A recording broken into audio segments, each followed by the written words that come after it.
Here because of the very sad events this week of Mr. Leonard Nimoy dying. We've been able to bring somebody on to the show, especially because this is a show about life. That person was a symbol for life on other planets. Ladies and gentlemen, we have got someone very, very special here today. We've got Mr. and I want to give him a big, big, big round of applause, everybody, which is a very privilege, Mr. Harry Bumphries from Gallifrakar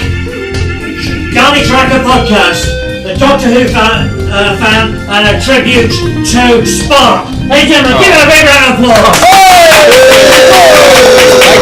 Thank you very much. That was very good. It's actually Gallifrakar, the podcast Gallifrakar, Doctor Who fan. I am. Thank you. We've just been coming along to say that we are very sad because it's a little while now, and Leonard Nimoy has unfortunately continued to be dead. He's no longer with us continuously. We thought maybe after a while he might come back and make a literal comeback in a kind of Jesus way. But being a Doctor Who fan and not being a Trekkie, a Hoover. A Hoover, they never give a sucker an even break, like we like to say, because we're Hoovers sucking, Basically, I realised that Mr. Nimoy has had a lot of tributes done to him. Yeah. However, some people forgot. Some people didn't really. I have a list if you'd like to see it. Of the Hall of Shame. Yeah. Of the I would say a Ponfar faux pas. Yeah. Which is a bit of a Star Trek joke, because Ponfar is what is a puberty for Mr. Spock. I don't know if you know your Star Trek particularly well. I'm a big fan of it. Big fan of Yes. Okay. Well, very, very well. I'm more of a Doctor Who fan, but I do know this: that when nature calls in the lower department of the Vulcan body, they can't get a grip on themselves. They can't grasp their downstairs Vulcan department. It's very particularly difficult if you hold your fingers like this. If you can describe it, there's no point doing this. You can't see it. Yeah. You know the Vulcan like that. Yeah. They can. Ironically, they can give people the nerve pinch, but they can't pinch their own nerves. Yeah. So the Ponfar. Yes. So they're not very self-satisfied then? They're not. They look it. The only thing they raise is their eyebrow. Just one like that. You see. I know. I did it again. I described something. You can't see. Yeah, that's very good. You're like back to radio. Very so nice. yes, very naturally radio. But anyway, the list of the Hall of Shame are people who've forgotten to mention that they knew who was dead, because people on Facebook have like a picture of Spock. I don't know whether you've done that. A lot of people have. I haven't. Obviously, got Doctor Who fan. Yeah. And one of the things. Doctor Who. When the Master in Sound of Drums in 2007, when he it wasn't. It was End of Time. I should correct myself. End of Time, 2009. He wasn't joking. He really is Doctor Who. Yes, I really am. And he basically, when the Master turned himself into every human being, we thought it was quite funny that we should all have a picture of John Sims on our Facebook. Yeah. Right. Yeah. Obviously, if Doctor Who fans were here, we would still be laughing. But you still see Leonard Nimoy as a huge blow against what you believe is the true way, which is Doctor Who. Well, not just Doctor Who, but that genre. Oh, are you saying? I'm not knocking Star Trek as entertainment. Yeah. It's there with all the other Star things: Starfleet, Star Wars, Star Trek, Starburst. It's all those sort of things. Starbucks. Yeah. And who does not like Starbucks? You see, evil. Ironically, Starbucks is like the Empire. Yes. But it's got a star in it, like Starfleet, but Federation of the Good Guys. Anyway, I seem to be going off on a tangent now. I want to get back to this list. It's important. Go ahead. Okay. Yes. Right. People who forgot about Leonard Nimoy being dead.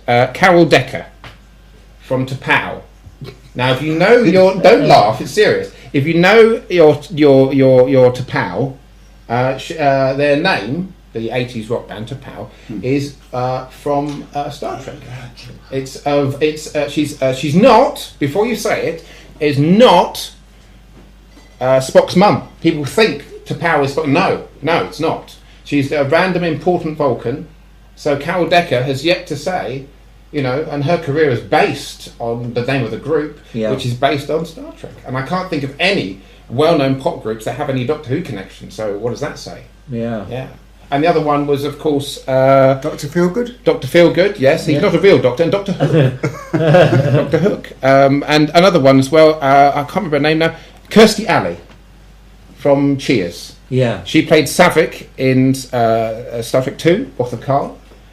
She has mentioned something, but her replacement in Star Trek 4, Star Trek 3, Search for Spock, her replacement actress not said a word.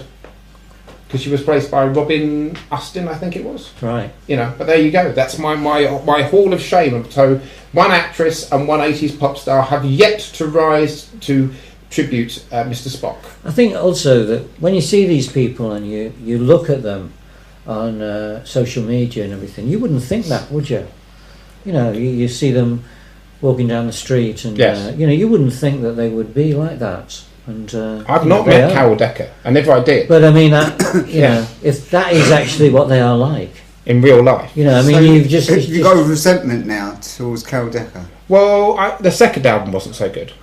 The first album by T'Pau, Yeah. I think it was called Chip of Fools. I might be wrong. We should look it up. Yeah. But yes, So, I think I resent her because the second album wasn't so good. Yes. But, you know... Just let it go.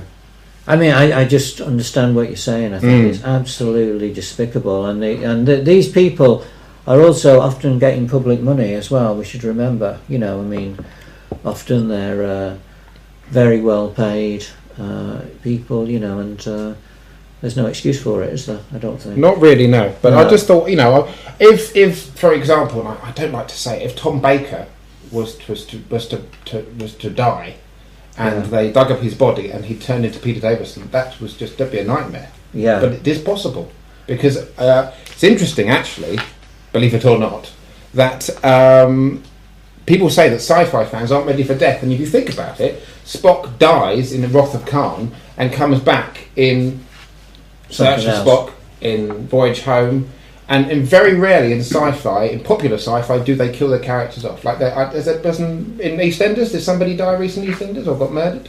Yeah. And they're not going to regenerate, are they? You see? So, yeah, that's right. Yeah, they're not. Yes. So the nature of sci-fi lends itself to people not being killed. So maybe Leonard Nimoy is not dead. Well, it's an interesting prospect.